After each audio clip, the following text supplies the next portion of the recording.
Hello दोस्तों, सभी लोगों को पता है कि आपके जो पित्र हैं ना, पुराने समय में जैसे तिजोरियाँ होती थीं और कहते हैं कि जैसे बैंकें वगैरह कम होती थी, तो लोग पैसा जमा करते थे, तो जमा नहीं कर पाते थे। यानी उनके पास तो जमा होता था, लेकिन वो कर नहीं पाते थे।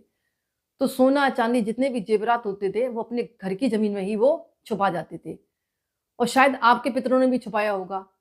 तो मेरा मतलब है कि आज मैं आपको बताऊँगी, जो भी धन आपके पित्र आपके घर में छुपा कर गए हैं, सुना होगा आपने ज़मीन में गड़ा धन, तो वो कैसे प्राप्त करें? सर्वप्रथम तो मैं ये बताऊँगी कैसे आभास हो कि आपके घर में मतलब जो आपके पित्र हैं, मतलब ज़ेवरात या कुछ मतलब छुपा कर गए हैं। तो कौतिक चिंतामणि, रावण संहिता और बारह संहिता के अनुसार निम्नलिखित में स्थित गड़ा धन हो सकता है। मतलब कहाँ पर स्थित होगा? ये सिम्पटम्स बताऊँगी मैं आपको। जैसे कि जिस भूमि के मतलब आसपास जल स्रोत नहीं हो। आसपा का मतलब आसपास, यानी जिस भूमि के आसपास जल का स्रोत नहीं हो, पर भूमि फिर भी नम दिखाई दे और साथ ही आसपास किसी काले सर्प के होने की निशानी दिखाई दे, तो निश्चित ही जान लें कि वहां गड़ा धन होगा। बात समझ में आ गई होगी आपके। यानी जो भूमि है आपके घर की, वहां पर कोई भी मतलब ना कुआं है ना पानी का स्रोत है, फिर भी वो भूमि अपने आप गीली दिखाई दे रही है और साथ ही आपको कभी कभी काले सर्प होने की निशानी दिखाई दे रही है, तो निश्चित ही जान ले कि वहां पर गड़ा धन आपके पितरों ने छुपाया है। दूसरा क्या होता है? दूसरा ये होता है संकेत, जहां की मिट्टी में कमल के फूल जैसी सुगंध आती हो। आप अपने घर में देखें, अगर आपके घर के बीचों बीच या किसी कमरे में कमल के फूल जैसी सुगंध आ रही है, तो वहां पर भी धन संपदा छिपी हो सकती है। मतलब ये संकेत होते हैं कि यहाँ पर धन है।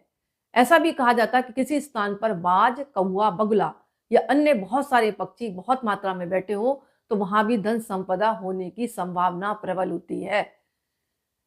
एक बात और आती है, यदि किसी एक ही जगह पर बहुत सारे पेड़ हो, लेकिन उनमें भी किसी एक ही जगह पर पक्षी बैठा हो, वह भी यदि कोई बाज हो या कबूतर एक साथ बैठे हो, तो उस जगह पर भी कहा जाता है कि निश्चित भूमि में धन छिपा हुआ है। सीधी सी बात है, अगर आपका घर में बहुत सारे पेड़ लगा गए हैं, आपके जो पित्र हैं, जैसे आम का है, यानी बरगद का है, और उनमें भी किसी एक ही जगह पर एक पक्षी बैठा है, वो भी कौन सा, बाज या कबूतर, चार पांच एक साथ बैठे हैं, तो समझ लें उस जगह पर निश्चित ही उस भूमि में धन छिपा गए वो। जहां बारिश होने पर भी पानी वाली जगह पर घास ना उगती हो, लेकिन गर्मी के मौसम में धूप में भी घास उगती हो, वहां की जमीन के अंदर भी संपत्ति की संभावना है। जहां सांप, नेवले या गिरगिट निकलते हो या उनके बिल हो, वहां भी गड़ा धन होने की संभावना बताई जाती है। इसी तरह कहा जाता